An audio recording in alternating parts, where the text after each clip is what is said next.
Hello everyone, welcome to GoTarryn TV. I'm Dr. T, PhD, the prodigy of sports psychology, here welcoming back my favorite guest right here on today's show, Ms. Elsie Trawick. Now before Elsie returns back here on GoTarryn TV, I'd like to ask everyone out there if you please be so kind as to like this video, leave us a comment, and share it with all of your friends and family out there. Now we're always privileged to have Elsie of Elsie Trawick Wellness come back here on GoTarryn TV to provide us awesome, excellent information on what we can do to better our lives. And today, I thought it'd be interesting to kind of have her come back on here and have her discuss what people can do to change bad habits and what affects people in the mornings, because as we know, a lot of people have sleep deprivation or problems getting to sleep, insomnia, and just generally bad starts to their days. And so she's going to come back on here and just kind of help us out with that, as she always does, with both from a nutritional end and also a general wellness end as well, which again, she specializes in. So I'm really excited to pick her brain and get her back here, and she's going to give us, I think, 3 primary things that we can do right now to make changes, to change those bad habits into good ones. So we'll have Elsie Trawick here in just a few moments. And remember, with GoTarryn Health and Fitness, it's your time, it's your investment, it's your life. We'll be right back in a second.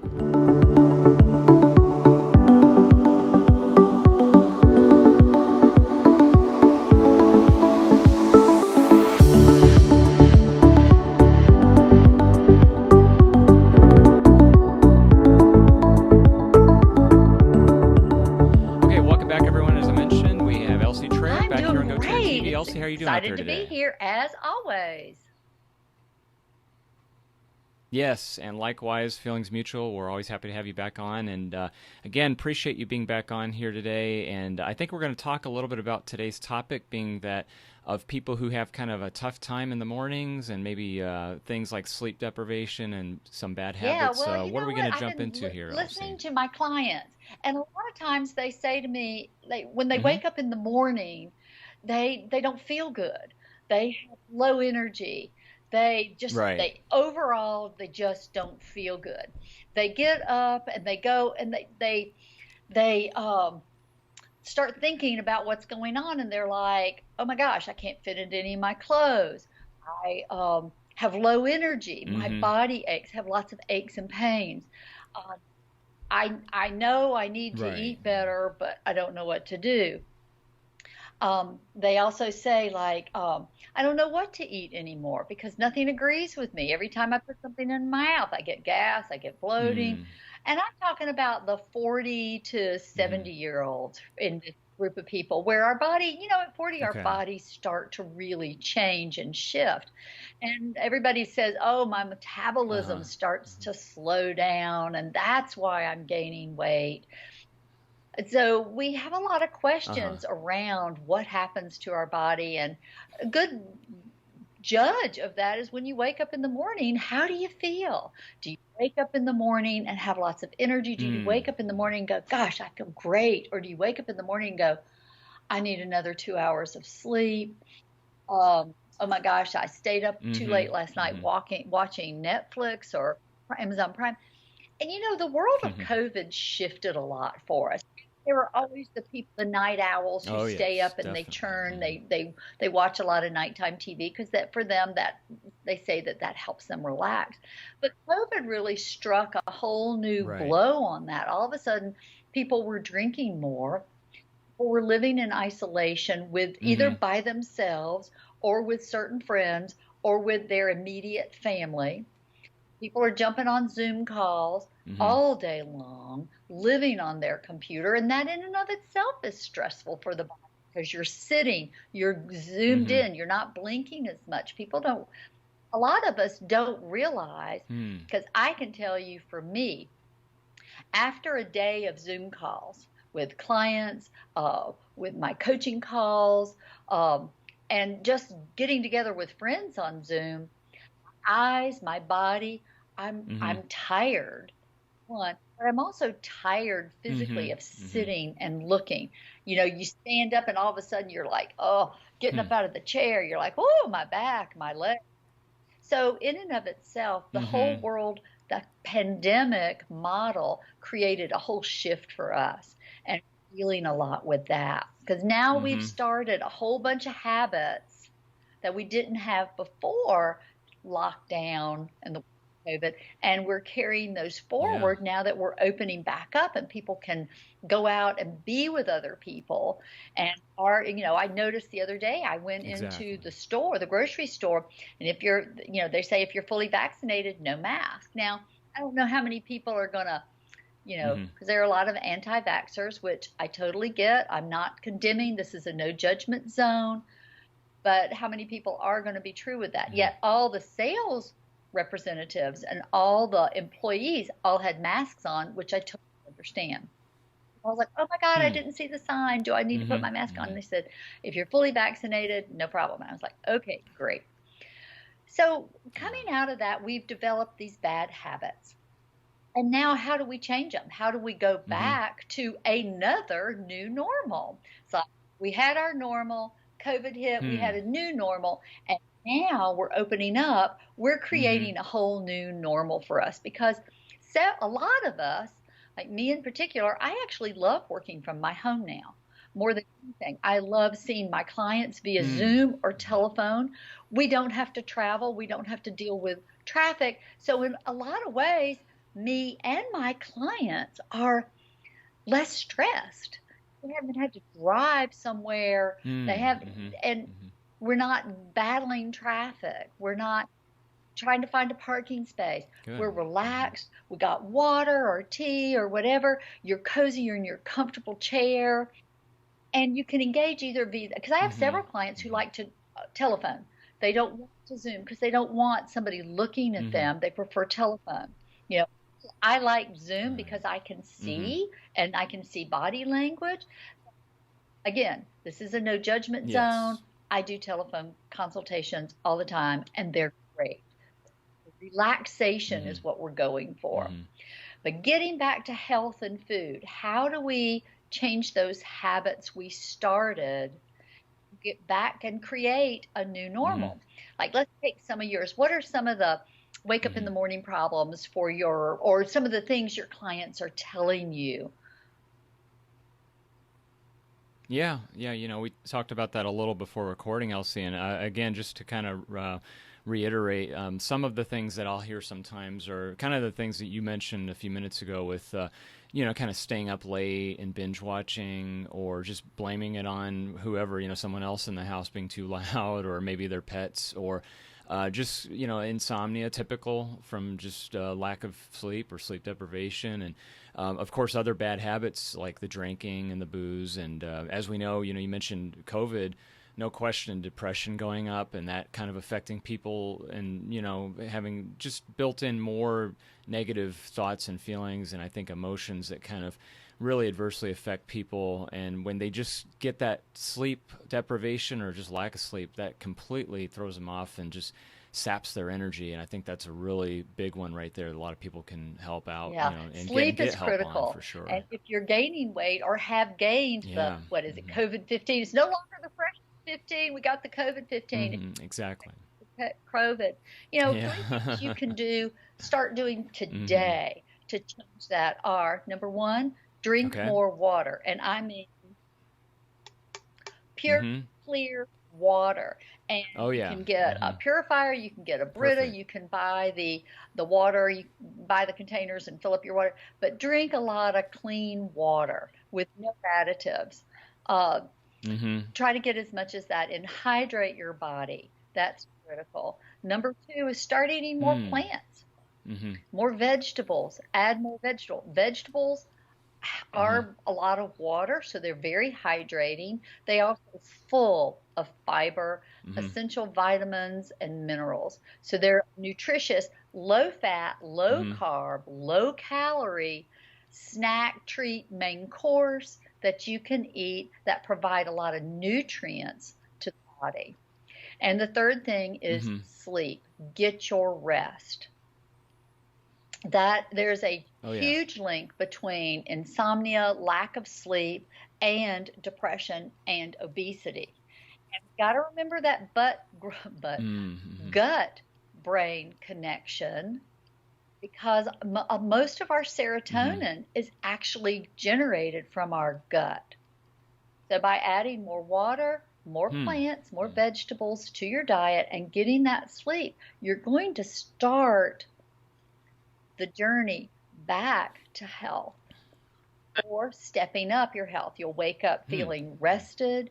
You'll have more energy. You'll feel better. You're having the nutrient dense foods will help curb some of the cravings we all have for sugar. You know, sugar is, as we've heard, I've talked before many times, is sugar is my favorite food group. It is the monkey on my back. And, you know, I have a love-hate relationship with it, which, you know, I finally have conquered after years. But a lot of that was due to eating clean. So food, when you get rid of a lot of the processed sugars and food, all of a sudden the natural, good, clean foods taste better because you can actually taste them. So those are 3 things people can start doing today that will help aid their transition to a new normal. I like that, Elsie. That's good. You know, you mentioned about upping the water intake and the vegetable intake and even the sleep intake. So if theoretically they're doing that, and let's say they're drinking more water, maybe that'll help cut down the other things they would be drinking, like alcohol or like sugary beverages, or, you know, hand in hand, if they're eating more vegetables, maybe they're not going to want to do that midnight snack or that craving that they're getting. And then if they're sleeping enough, they won't be tempted, hopefully, you know, at night. Maybe they'll just feel like, you know, I'm not going to stay up late, or there's no reason to. So it kind of is interesting how that kind of puts in place, like you're replacing bad habits with good habits, it sounds like. And, you know, and this is something, you know, a lot of people think, well, I tried it for 2 nights and it didn't work. It's like, no, habits take at least 4 to 6 weeks to create and stick. So allow yourself time and be kind, be gentle with yourself. Don't form negative judgments around it or negative connotations. You know, it's a journey. And just start by creating, say, you know, if you're going to bed at 1 or 2 in the morning, say, I'm going to go to bed by 11. And that means also if you're going to go to bed by 11, cut the electronics off. That's huge. You know, I got into some really bad habits when, because right at the start of the pandemic, I had sold my house. I had moved out of my house. So I wasn't in my little comfort or nest area. I was in someplace totally new and different. And I started, all of a sudden, I noticed to be 1:30 or 2 in the morning before I would actually even turn out the light. And then I was there with my eyes wide open, staring at the ceiling going, okay, everything's going to be okay. So I calm myself down, but my brain was, you know, if that's happening, start a wind down routine. You know, take a hot shower or a nice bath, do some breath work, do some mind work, meditation. There are a lot of channels on YouTube that have some great meditations. A lot of apps you can download to the phone.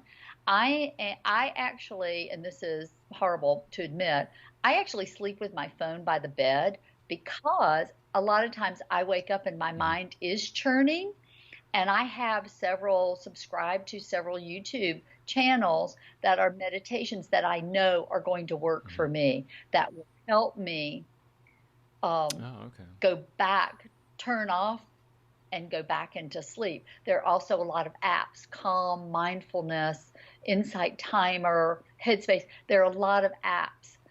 So I know you're not supposed to, we're supposed to be electronic free in the bedroom, but I found I need that. I need the support of the apps to help get me back to sleep, because sometimes I wake up and my mind is just racing. And I would rather not have to get up out of bed, but be able to just run over, find my app, press it, find my thing, and then go back to sleep. Then scramble around, go get everything, and then crawl back in bed, because then I'm up and I'm like, well, now I'm thirsty. Now I need to go to the restroom. So it's, to eliminate that, just put your phone by your bed, download some apps, and start working with them.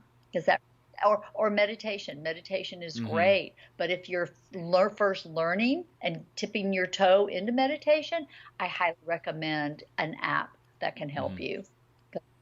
that will give you that focus, and you don't have to think like, okay, what am I going to do now? I'm going to do breath work. What am I going to do? Because that just winds your brain up even more. Yeah, good point. I like that, Elsie. And you mentioned about people going back to work and kind of going back to the routine, and how you have kind of liked working at home. But what about the people that are being kind of forced, like a mandatory kind of requirement by policy with the company we're working for, that have to go back? I've heard this, that they have to, some of them go back 5 days a week, back to full-on schedule. They're having a tough time, I've heard, like several people that I know, a few clients, adjusting to this because of traffic and because of, they're used to being at home, and that whole year and a half, now they're just being shifted. Is there any advice or help that you can maybe stress kind of management just provide again, on that? eating clean and healthy, because if you're eating a lot of sugar and processed and refined, which is turning into sugar in your body, you're revving up your body. You've got all this, you're like, woo, running on a high, a sugar high. Is again, just start focusing on clean, healthy eating. And that means adding more plants, clean proteins.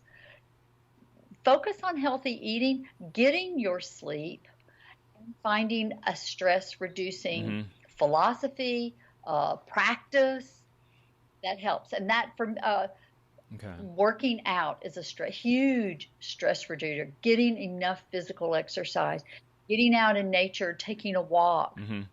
If you're at work, getting up from your desk, going out and walking.